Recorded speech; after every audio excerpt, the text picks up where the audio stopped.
Bem-vindos ao Historizando! O nosso assunto de hoje são sobre os estudos ativo e passivo. Aqui nesse vídeo você vai entender um pouquinho mais o que é estudo ativo, o que é estudo passivo, qual é a diferença, se existe um melhor, se existe um pior.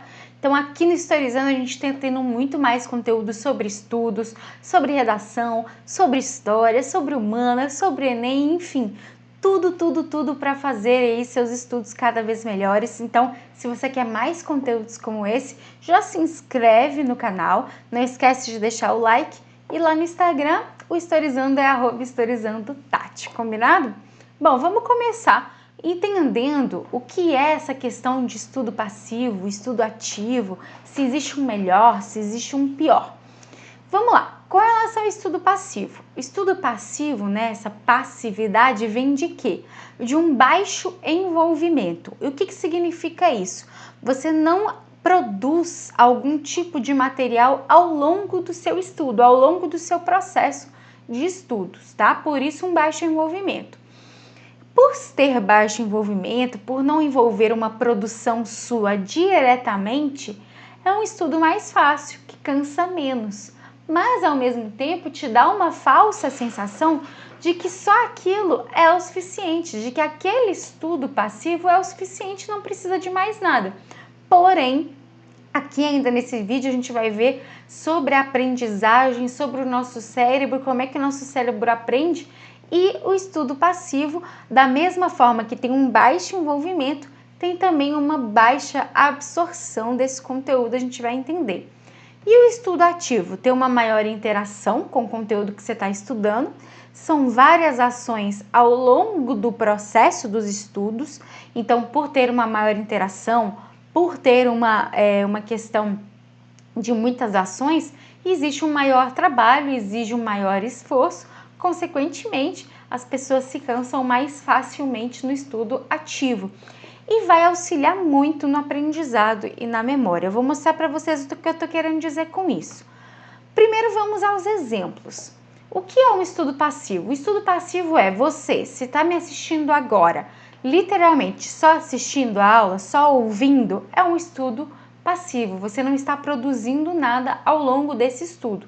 Agora, se você está me assistindo, me ouvindo e anotando o que eu estou dizendo, já serve aí como uma questão mais ativa, você está produzindo alguma coisa. As leituras, da mesma forma, se você literalmente só lê sem interagir com o conteúdo que você está lendo, é um estudo passivo, né? E você escutando, por exemplo, escutando um podcast, escutando algum áudio que você gravou de aula, também é um estudo passivo. Agora, no estudo ativo, você faz resumos, produz um material, ou um resumo, ou um mapa mental. Não precisa ser nenhuma daquelas pessoas de lettering, de desenhistas, não precisa de nada disso, tá? Você vai produzir o seu próprio material, já é uma forma de estudo ativo. Você resolver questões é uma excelente forma de estudo ativo, porque além de você está estudando de uma forma ativa, você está então compreendendo mais sobre o que será cobrado de você através das questões. Então você tem uma maior interação com esse conteúdo. Eu trouxe aqui um exemplo de estudos com relação ao que a gente absorve, o que a gente não absorve, o que a gente aprende, o que a gente não aprende, sobre as porcentagens, e para a gente observar que o passivo tem as menores porcentagens e o ativo tem as maiores porcentagens de aprendizado. Então observe o seguinte, aqui tá 10% a gente consegue aprender a absorver quando a gente lê o conteúdo. Então, se você é aquela pessoa que fala, hoje eu vou estudar, leu um conteúdo, fechou e acabou, eu já estudei, você absorveu 10% daquilo, tá? Se você só escuta, ouvindo uma aula enquanto faz outra coisa, não sei, 20% aí também. Ver, só ver, tá vendo a videoaula, que também inclui escutar, né? É aí 30%. Ver e ouvir, então você está unindo as duas coisas, você está somando, né? 30 com 20, 50%. Agora, olha, observem, a partir desse verde até esse azul aqui, né? 70, 80 e 90%. 70% quando discutimos com os outros. Então, conversar, perguntar, repetir, relatar, numerar, reproduzir, recordar, debater, definir, nomear. Ah, Tati, mas eu não tenho ninguém para conversar. Tudo bem, converse com você, né? Discuta com você. Pode parecer loucura? Pode, mas, por exemplo, você está lendo um texto. Você mesmo conversa com o texto. Ah, mas esse assunto aqui eu vi, faz conexões. Eu vi na aula da Tati sobre a Revolução Francesa. Aqui está falando dos jacobinos. Ah, eu vi que eles sentam ao lado esquerdo. Você está discutindo com o texto. Você está sendo mais ativo com aquele texto. Ou então você está lendo uma questão, por exemplo, na questão do Enem, eu sempre faço isso, tá? Mas lógico, em silêncio, né? Porque eu estou lá na prova do Enem. Mas, por exemplo, eu estou fazendo uma questão e falo, isso aqui é do contexto tal, histórico, né? Porque tem esse que está falando aqui de mineração, então é Brasil Colônia, e aí eu escrevo ao lado da questão. Então, sempre interaja com o conteúdo, tá? Não tem nada dessa de ficar doida não, tá? 80% quando fazemos. Fazemos o quê? Escrevemos, interpretamos, traduzimos, expressamos, revisamos, identificamos, comunicamos, ampliamos, utilizamos, demonstramos, praticamos, diferenciamos, catalogamos. Fazer exercício é um ótimo exemplo, né? Então, olha só, você aprende 80% quando você está fazendo exercício. Se você só lê a matéria, é 10%. Então, muita gente fala assim, Tati, eu tenho muita dificuldade de estudar humanas, de estudar história, eu não consigo absorver o conteúdo. Aí você pergunta, mas como é que você estuda humanas? Ué, lendo, né? Humanas não é só para ler? Claro que não, né?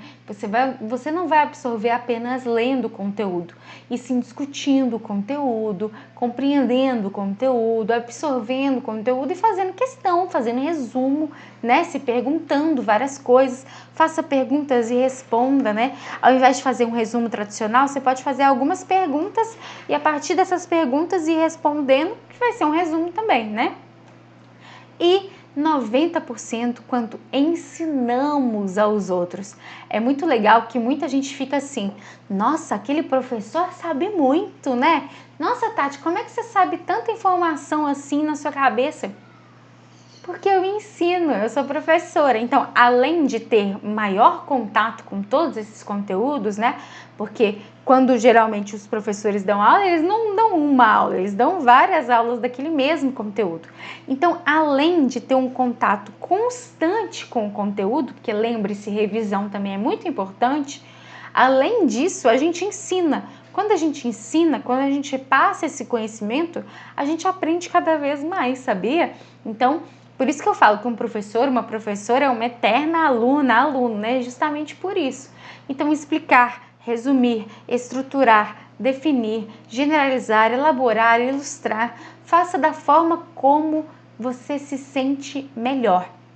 Nem que você explique para o seu gato, para o seu cachorro, para sua mãe, para qualquer pessoa, ou até mesmo para você, como eu disse, né? Grave um áudio seu, um vídeo seu, como você preferir, ensinando para você mesmo, no futuro, para você do futuro. Então, ô Tati do futuro, sabe que a Revolução Francesa tem os jacobinos e os girondinos. Você sabia que os jacobinos são aqueles que têm mais a questão popular, né, voltado mais para as questões populares, enquanto os girondinos se preocupam mais com questões da alta burguesia? Eu estou ensinando para mim do futuro, e aí no futuro você vai revisar ouvindo, você vai revisar lendo o resumo que você fez, ok? Então, observe a importância de você entender sobre essas questões de estudo ativo e passivo. Eu vejo muitas pessoas estudando de uma forma em que o aprendizado é mínimo, e aí colocam a culpa na matéria, colocam a culpa, a história é muito ruim, humanas é muito ruim, eu não consigo entender, mas aí quando você vê a pessoa só leu, né? E ler realmente, apenas ler numa questão passiva, não vai fazer com que você aprenda, com que você absorva o conteúdo. Agora, é muito importante frisar aqui o seguinte, não quer dizer que o estudo passivo não serve de nada, tá? Pelo contrário, na verdade é um complemento. Você vai receber o conteúdo, na maioria das vezes, de uma forma passiva. Você pode até, junto com o passivo, ser ativo, né? Então você está me ouvindo e ao mesmo tempo anotando alguma coisa, tudo bem. mas a maioria das vezes você vai receber de uma forma passiva, você vai ler, você vai ouvir, você vai ver e depois transforma o conteúdo de uma forma ativa. Então, não existe o melhor e o pior, existe um complemento. Se você faz um e não faz o outro, você não consegue esse complemento, você não consegue aí realizar de uma forma que vai ser útil para você esses estudos, tá? Então é o seguinte, como que você vai fazer então para melhorar na hora dos estudos e tudo mais? Você vai tentar unir o máximo de sentidos possíveis, então sua visão, sua audição, seu tato, sua escrita, né? Então é o seguinte, eu gosto muito, muito mesmo de ler em voz alta. E ao ler em voz alta, eu também vou anotando as questões mais importantes que eu estou lendo, ou grifando as questões mais importantes que eu estou lendo. Quando você lê em voz alta, você também está ouvindo, né? E não só lendo. Então, usando mais de um sentido. É importante isso também. Você vai criar o seu material. Ai, Tati, mas eu não sou professor para criar o próprio material. Eu não estou falando para você criar um livro didático, escrever um livro, nada disso.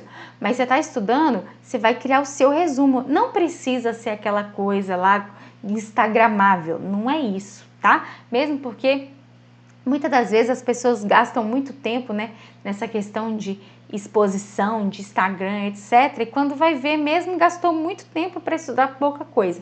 Eu prefiro que você gaste seu tempo de uma forma melhor. Então, faça um resumo, né? Pegue 1, 2, 3 cores de canetas aí para você também trabalhar o seu cérebro nisso. Mas crie o seu material, faça algumas perguntas para você. Então, por exemplo, você vai ler sobre a Revolução Francesa, né? Eu tô falando muito de Revolução Francesa aqui, mas isso vale para qualquer matéria. Mas digamos que você vai ler o capítulo sobre a Revolução Francesa ou ou assistir uma videoaula de Revolução Francesa. Você vai fazer antes perguntas. Onde foi a Revolução Francesa? Quando foi a Revolução Francesa? Quem foram os participantes da Revolução Francesa? Quais as motivações da Revolução Francesa? Faça essas perguntas. E aí, ao longo dos seus estudos, você vai preenchendo, tá? Isso é ótimo, porque você está unindo a questão ativa com a questão passiva e no final você tem um resumo. Porque o seu resumo não precisa ser num formato único, né? Pode ser em formato de pergunta e resposta, também é um resumo, tá? Dialogue com o conteúdo, faça reflexões, como eu bem falei aqui. Isso vale para qualquer conteúdo, né? Então, por exemplo, você está lendo lá sobre física. Então, você está lendo sobre a gravidade. Você pode dialogar com o conteúdo. Nossa, eu já vi isso aqui em tal filme, em tal desenho. Nossa, mas hoje, se eu faço isso, o atrito é dessa forma. Por quê? Como é que funciona? Dialogue com esse conteúdo. Coloque mais próximo do seu dia a dia os conteúdos, né? Isso é muito interessante porque se você tem uma personalização desse conteúdo, você vai lembrar com muito mais facilidade, né? Então, por exemplo, a queda do Muro de Berlim. A queda do Muro de Berlim é em novembro de 89. Ah, Tati, você sabe isso que você é professora de história. Não só por isso, mas eu também, quando eu era estudante, né, e não professora, quando eu era estudante, eu falei, nossa, o Muro de Berlim caiu no mesmo ano que eu nasci. Então, ficou na minha cabeça, caiu no mesmo ano que eu nasci, tá? Que é 89, já tô aqui denunciando a minha idade, mas enfim. Isso também é muito importante, dialogar, fazer reflexões, trazer para mais perto de você, tá? O conteúdo. Resolva as questões, resolver questões é mais que obrigatório, porque é o seu termômetro. Será que você conseguiu entender mesmo? Será que não? Você só vai conseguir saber disso com as questões. É melhor você priorizar a questão do que ficar só lendo. Quando você viu, você leu 3, 4 capítulos, não fez questão nenhuma, você acha que estudou, mas na verdade ficou aí só nos 10%. Bom, encontrar o registro que é melhor para você, como eu já disse, pode ser em formato de pergunta e resposta, pode ser um mapa mental, enfim, pode ser um resumo, pode ser, enfim, do jeito que você quiser, pode ser por desenho. Tem gente que gosta de desenhar, meu sonho é saber desenhar, eu não sei, mas tem gente que gosta, que sabe, então faça.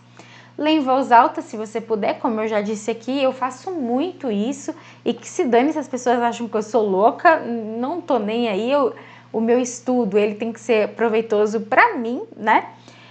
Hábitos regulares de estudo são importantes, então uma hora específica para você estudar, porque a sua energia já está voltada para aquilo, isso é muito importante também. Por quê? Não importa se for fazer ativo ou passivo, se você não tá na vibe do estudo, na energia do estudo, né, também não vai ser bom para você. E claro, intervalos, né, gente? Porque o nosso cérebro também, seja passivo ou ativo, ele não consegue ficar muito tempo fazendo uma mesma atividade, né? Então existem vários métodos intervalados. Aqui mesmo no box de informações tem um tipo de método intervalado, que é o Pomodoro, para você baixar gratuitamente, mas existem vários outros. Sempre adotem esses métodos para que você consiga também melhorar, otimizar os seus estudos. E ensine, né? Eu falei isso aqui, ensine nem que seja para você mesmo. Ensina para sua mãe, para sua avó, para sua tia. Manda um áudio gigante para o seu pai, para o seu melhor amigo. Enfim, ensine para alguém, nem que seja para você mesmo, para você mesmo. E você, tem alguma dica com relação aos estudos? O que você acha dessa diferença de estudo passivo e estudo ativo? Você conhecia essas diferenças? Sabe aí mais alguma dica importante de estudos? Comenta aqui embaixo, vamos nos ajudar a cada vez mais aprender, a entender e arrasar nas provas, é claro, né? Bom, se você tem alguma sugestão de vídeo sobre o Enem, sobre estudos, algumas outras aí, conteúdos que você quer ver por aqui, além, é claro, dos vários conteúdos que já tem de história, sociologia, redação, atualidades, comenta aqui, eu vou gostar muito, muito, muito de saber o que você quer ver por aqui. Se inscreve no canal, se você não for inscrito ou inscrita, aperta esse botão vermelho aqui, ajude o nosso canal a crescer, dá aquele like. Lá no Instagram eu sou @historizandotati. Muito obrigada pela sua atenção, um beijo e até a próxima!